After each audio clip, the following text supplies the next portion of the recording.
El veredicto, de Edith Wharton. Siempre pensé que, aunque buen tipo, Jack Gisborne era un genio mediocre, por lo que no me sorprendió enterarme de que había abandonado la pintura en la cima de su gloria, que se había casado con una viuda rica y se había establecido en la Riviera. La cima de su gloria, así lo expresaban las mujeres. Me parecía estar oyendo a la señora de Gideon Twain, su última modelo en Chicago, deplorando su inexplicable abdicación. Indudablemente, mi retrato se revalorizará, pero yo no pienso en eso, señor Rickham. En lo único que puedo pensar es en la pérdida que supone para el arte. En labios de la señora Twain, la palabra multiplicaba sus R's, como si se reflejaran sobre un infinito paisaje de espejos. Y no eran exclusivamente señoras Twain quienes lamentaban tamaña pérdida. ¿Acaso no se había detenido junto a mí, durante la última exposición en la Galería Grafton, la sofisticada Hermia Croft, para comentar con los ojos arrasados de lágrimas, que ¿ya no volveremos a ver algo así? Pero, incluso a través del prisma de las lágrimas de Hermia, me sentía capaz de abordar el asunto de forma ecuánime.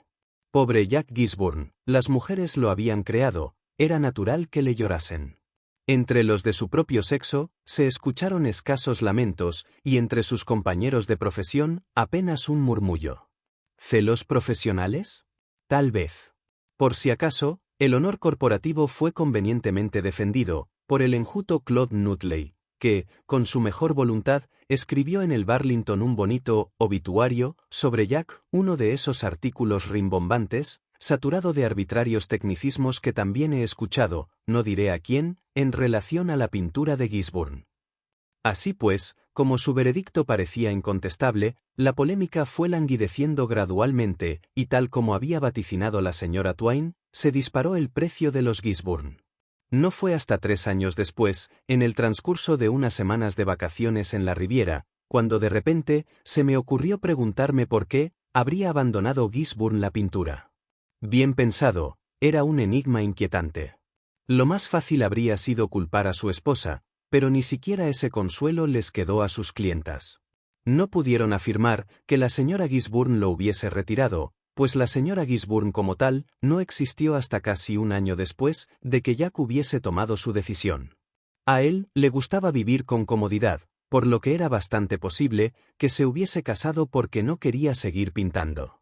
Por el contrario, era difícilmente demostrable que hubiese dejado la pintura por haber contraído matrimonio. Aunque su mujer no había contribuido a retirarle, resultaba evidente que tampoco había logrado relanzarle, como argumentaba la señorita Croft. No había sabido devolverle al caballete. Poner de nuevo el pincel en su mano, qué vocación para una esposa. La señora Gisborne, sin embargo, parecía haberla desdeñado. Y a mí, me parecía que podía ser interesante descubrir el motivo. La vida ociosa en la Riviera se presta a este tipo de lucubraciones intelectuales, y habiendo vislumbrado entre los pinares las terrazas porticadas de la casa de Jack, cuando me dirigía a Montecarlo, me las arreglé para plantarme allí al día siguiente. Encontré a la pareja tomando el té, bajo las palmeras, y la bienvenida de la señora Gisborne fue tan cálida, que seguí disfrutándola durante las semanas posteriores. No es que mi anfitriona fuese interesante, en cuyo caso, no habría tenido más remedio que darle la razón a la señorita Croft. Era precisamente, porque no era interesante, si se me permite el desvarío, por lo que a mí, sí, me lo parecía. Y es que Jack había estado toda su vida rodeado de mujeres interesantes, ellas habían promovido su arte, el cual terminó de florecer en el invernadero de la adulación femenina. Resultaría curioso, por tanto, verificar el efecto que sobre él estaba teniendo aquel empobrecedor ambiente de mediocridad, cito textualmente a la señorita Croft. He mencionado que la señora Gisborne era rica, y se percibía de forma inmediata que dicha circunstancia suscitaba en su marido una sutil, pero definitiva satisfacción. Por regla general, es precisamente la gente que desprecia el dinero, la que más se beneficia de él, y el elegante desdén de Jack hacia la fortuna de su esposa le permitía invertirla en arte y en artículos de lujo, sin perder sus educadas maneras. Hacia los segundos, debo añadir, Jack mostraba relativa indiferencia. Sin embargo, adquiría bronces del Renacimiento y pintura del siglo XVIII, con una discriminación a la altura de los más desahogados recursos. El dinero solo se justifica si hace circular la belleza. Fue uno de los axiomas que él mismo dejó caer sobre la plata y la porcelana de Sèvres de una mesa, primorosamente dispuesta para el almuerzo, cuando, al día siguiente, me acerqué de nuevo a visitarles desde Montecarlo. Mirándole con arrobo, y para ayudarme a comprender, la señora Gisburn había añadido: Jack es morbosamente sensible hacia cualquier forma de belleza. Pobre Jack, su destino era hacer que las mujeres dijesen de él cosas semejantes. Aquello debería constar como atenuante. Lo que me sorprendió en aquella ocasión fue que, por primera vez, a él le molestase el tono. Le había visto tantas veces regodearse con cumplidos similares. ¿Era el tono conyugal lo que le impedía disfrutar ahora de ellos? No, porque, por extraño que pueda parecer, era obvio que apreciaba a la señora Gisburn. Tanto como para no reparar en su absurdez. Era su propia absurdez la que le provocaba una mueca de disgusto, su propia actitud como objeto de laureles e incienso. Querida, desde que abandoné la pintura, nadie dice esa clase de cosas sobre mí. Se dicen sobre Víctor Grindel, fue su única protesta, al tiempo que se levantaba de la mesa y se alejaba hacia la asoleada terraza. Me quedé mirándole, impresionado por sus últimas palabras. Víctor Grindel se estaba convirtiendo, ciertamente, en el hombre del momento. Como el propio Jack había sido, por así decirlo, el hombre del instante. Se decía que el joven artista se había formado a los pies de mi amigo, y me preguntaba si tras la enigmática renuncia de éste, no subyacía una ráfaga de envidia. Pero no. Porque los Grindel comenzaron a exponerse en las salas rosadas de Du Barry, tras haberse producido tal renuncia. Me volví hacia la señora Gisburn, que se demoraba en el comedor, dándole un terrón de azúcar a su espaniel. ¿Por qué dejó Jack la pintura?, le pregunté abruptamente.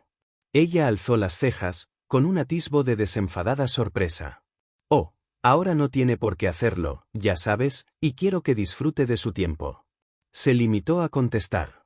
Contemplé la espaciosa habitación de paneles blancos en la que me encontraba, con sus jarrones a tono con las pálidas cortinas adamascadas, y sus pinturas al pastel del siglo XVIII, en sus desvaídos marcos. ¿También ha dejado de pintar para sí mismo? No he visto ningún cuadro suyo aquí. Una fugaz sombra de vacilación atravesó el apacible semblante de la señora Gisburn. Es todo por su ridícula modestia, ¿entiendes? Dice que no son adecuados para nuestra casa. Se ha deshecho de todos, excepto de uno. De mi retrato. Y ese quiere que lo tenga arriba. Su ridícula modestia. Jack modesto sobre sus cuadros, mi curiosidad crecía, como la mata de haba. Tratando de resultar persuasivo, le dije a mi anfitriona. ¿Sabes qué? Tengo que ver ese retrato. Casi temerosa, dirigió una mirada a la terraza, donde su marido, arrellanado en una silla con parasol, había encendido un puro, y colocaba sobre sus rodillas la cabeza del podenco ruso. Bueno, ven, ahora que no nos ve, dijo con una risa que trataba de ocultar su nerviosismo. Y seguí sus pasos, entre los emperadores de mármol del recibidor, y por la amplia escalera, adornada con impávidas ninfas de terracota, que asomaban entre las flores de los rellanos. En el rincón más umbrío del vestidor de la señora Gisburn, entre la profusión de delicados y selectos objetos, colgaba uno de los famosos lienzos ovales, enmarcado con las consabidas guirnaldas. La mera visión del marco traía a la memoria el pasado entero de Gisburn. La señora Gisburn corrió las cortinas, retiró una jardinera rebosante de azaleas de color rosa, y comentó, al tiempo que apartaba un sillón. Desde aquí, podrás verlo mejor. Yo lo había colgado sobre la chimenea, pero él no quiso que se quedase allí. Sí, podía verlo, el único retrato de Jack que tenía que contemplar, realizando un esfuerzo. Generalmente, sus cuadros gozaban de lugares de honor. En el panel central de una sala de exposiciones, por ejemplo, o sobre un caballete monumental, colocado de forma que recibiera la luz, a través de cortinas de antiguo encaje veneciano. En este entorno más modesto, el cuadro destacaba más.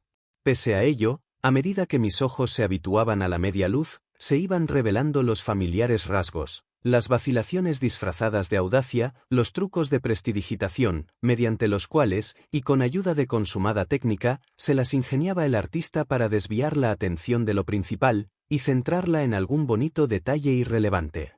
La señora Gisburn, de por sí, insípido motivo de inspiración, que se contagiaba al alma de su propio retrato, había contribuido, en gran medida, a resaltar el falso virtuosismo. El cuadro era uno de los más agresivos, como lo habrían definido sus admiradores, de Jack.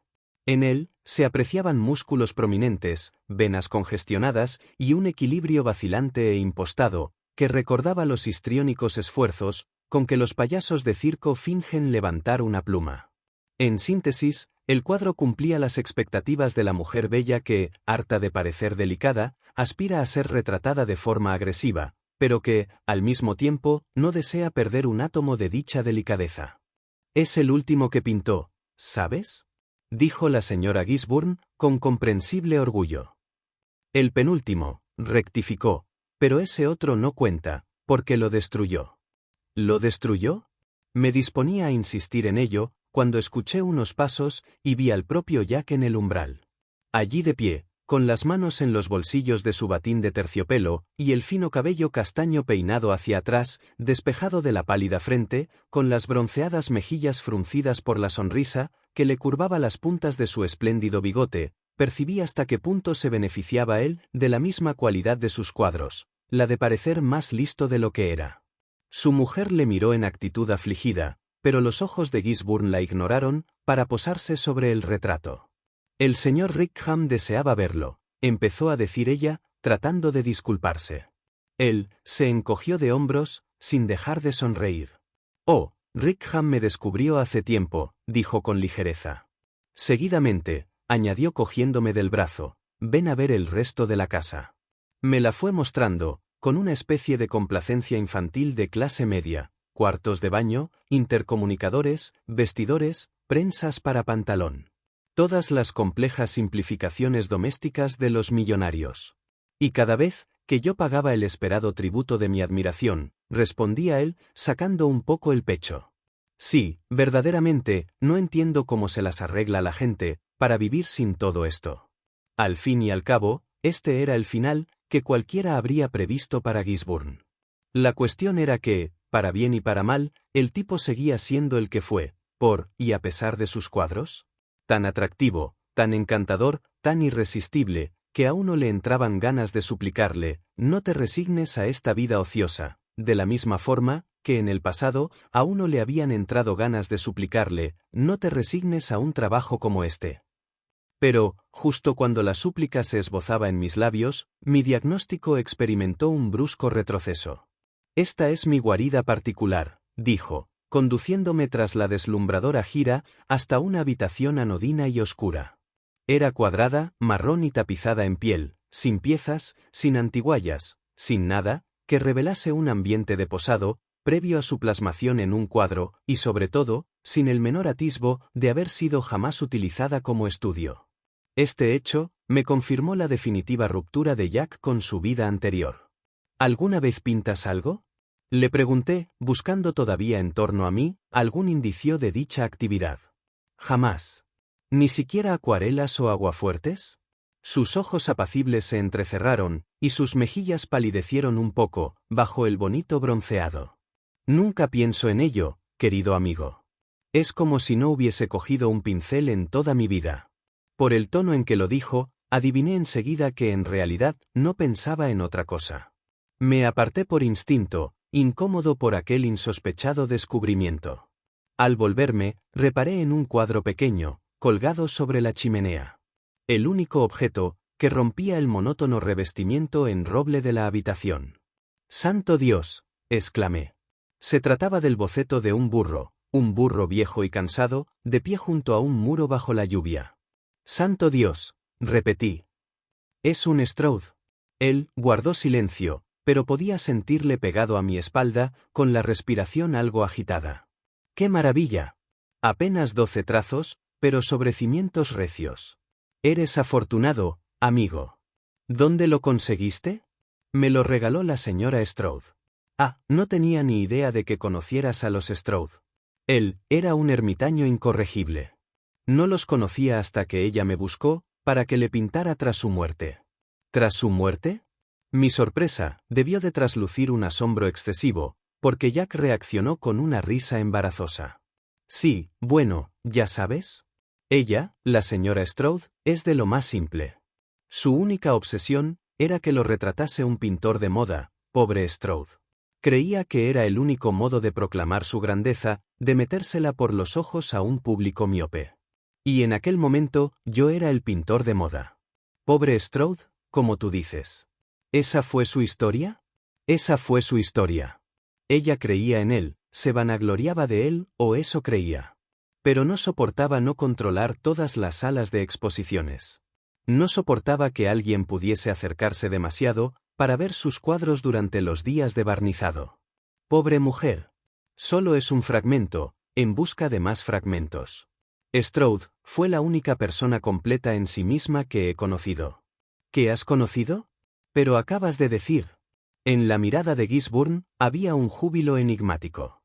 Sí, le conocí, y él me conoció a mí. Solo que fue después de su muerte. Bajé la voz instintivamente. ¿Fue cuando su esposa te mandó buscar? Sí, por irónico que parezca. Ella quería que se reivindicase su nombre para la posteridad, y deseaba que yo lo hiciese. Volvió a reír, echando la cabeza hacia atrás para contemplar el boceto del burro. Hubo días en los que no podía mirarlo, ni colocarme frente a él. Pero me obligué a colgarlo aquí, y ahora me ha curado. Creo que me ha curado. Ese es el motivo, por el que ya ni siquiera me acerco a la pintura, querido Rickham. O quizá, el motivo sea Stroud. Por primera vez, mi frívola curiosidad por mi amigo, se tornó en genuino deseo de querer comprenderle. Me gustaría que me contaras cómo ocurrió. Gisborne continuaba mirando el boceto, haciendo rodar entre los dedos un cigarrillo que había olvidado encender. De repente, se volvió hacia mí. Me apetece contártelo, porque siempre he sospechado que detestas mi trabajo. Inició un gesto de protesta, que él atajó con un espontáneo encogimiento de hombros. Oh, no me importaba en absoluto, cuando yo creía en mí mismo, y ahora es un vínculo más entre los dos. Se rió un poco, sin amargura, y empujó hacia adelante uno de los sillones. Toma, ponte cómodo. Aquí tienes los puros que te gustan. Los dejó junto a mi codo, y se puso a caminar por la habitación, deteniéndose de vez en cuando bajo el cuadro. ¿Cómo ocurrió? Te lo puedo contar en 5 minutos. Lo que pasó, tampoco transcurrió en mucho más tiempo. Recuerdo lo sorprendido y halagado que me sentí, al recibir la nota de la señora Stroud. Por supuesto, en lo más profundo de mi ser, siempre supe que no había otro como él, solo que me dejé llevar, me hice eco de las típicas trivialidades que se decían sobre él. Casi hasta llegué a creer que era un fraude, uno más, de los que se quedan en el camino. Y ya lo creo que se quedó en el camino. Porque él llegó para quedarse. Los demás seríamos barridos o sepultados, pero él nadaba muy por encima de la corriente. Sobre cimientos recios, como bien has apuntado tú. Pues bien, llegué a la casa en actitud regia, casi conmovido, que Dios me perdone, por el dramatismo de la fracasada carrera de Stroud, coronada por la gloria de haber sido retratado por mí. Naturalmente, tenía intención de hacer el retrato sin cobrar. Se lo dije a la señora Stroud, en cuanto ésta empezó a balbucir algo respecto a sus apuros económicos. Recuerdo que salí del paso, con una frase airosa, sobre que realmente el honor era mío. Oh, estuve formidable, querido Rickham, posando para mí mismo como una de mis modelos. A continuación, me condujeron hasta donde estaba Stroud, y me dejaron a solas con él. Había enviado todos mis bártulos por adelantado, solo tenía que montar el caballete y ponerme a trabajar.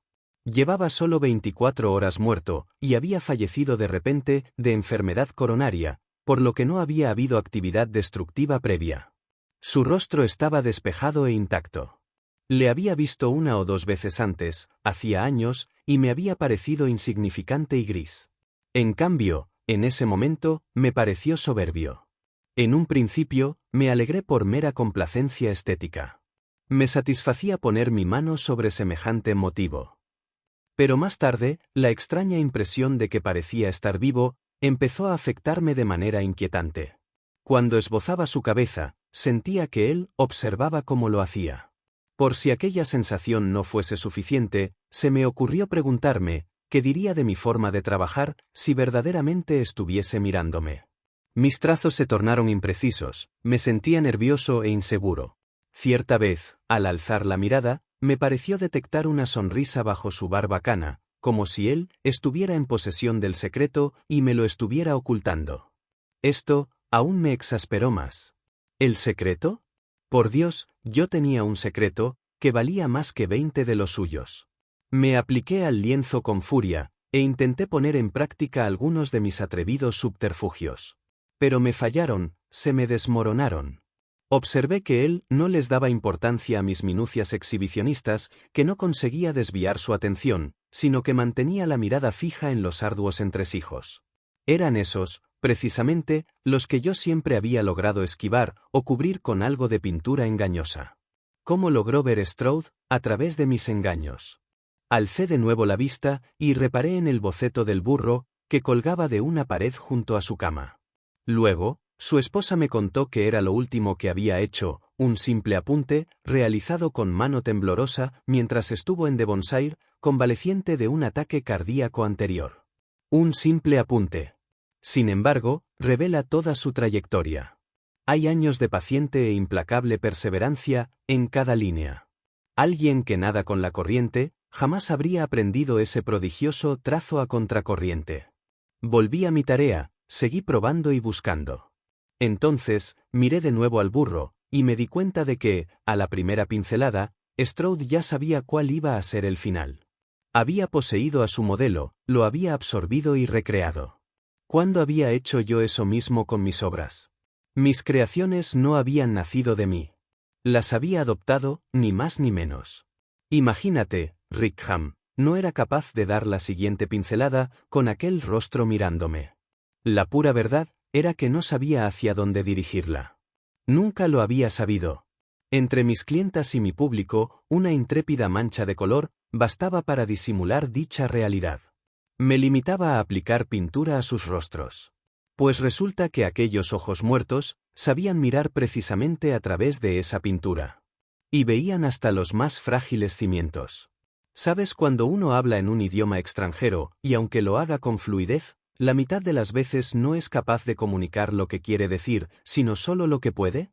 Pues así mismo pintaba yo.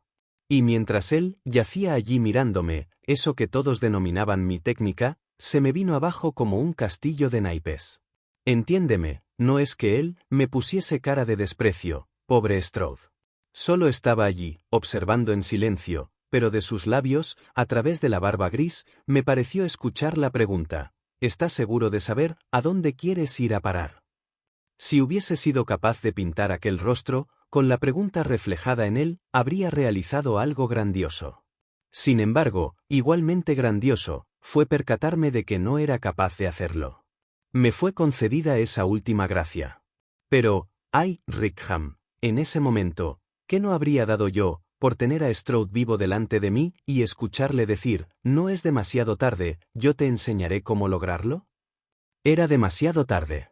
Lo habría sido incluso, aunque él hubiese estado vivo. Recogí mis bártulos, bajé y se lo dije a la señora Stroud. Como es lógico, no le conté nada de aquello. Le habría sonado a chino. Le conté simplemente que no podía pintar a Stroud, que estaba demasiado conmovido. A ella le agradó la idea. Es tan romántica. Por eso, se decidió a regalarme el burro. Pero le preocupaba terriblemente no tener el retrato. Deseaba tanto que lo pintase alguien en boga.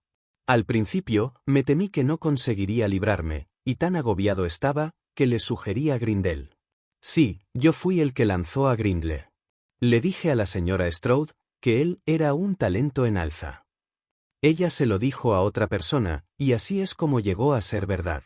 Grindel pintó a Stroud sin pestañear, y ella colgó el cuadro al lado de las obras de su marido.